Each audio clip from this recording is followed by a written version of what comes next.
country, all of whom are working to make government more responsive to the concerns of Black Americans and to bring about positive political and social change for everyone.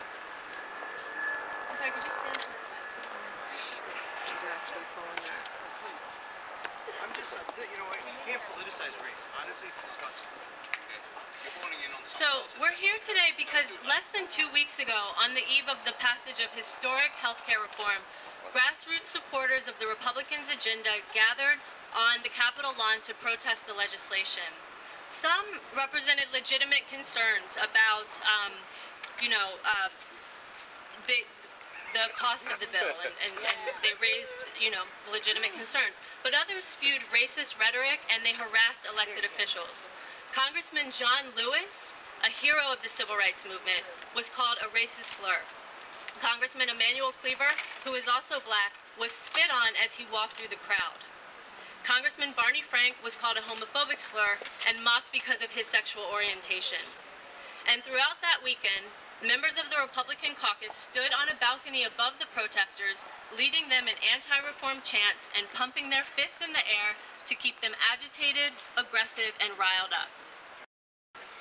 And at least 10 elected officials who voted yes on healthcare reform have received death threats. Today, you'll hear from representatives of several groups who have joined the call for Republican leadership to address the venomous, inflammatory rhetoric coming from its grassroots supporters and party officials.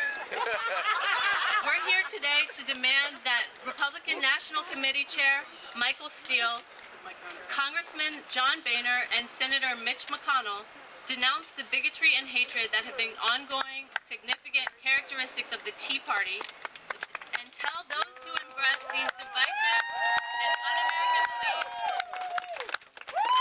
And we're also here to ask them to tell those who embrace these divisive and un-American beliefs, excuse me, please. You'll have your chance. I was going to stand here quietly. You'll have your chance.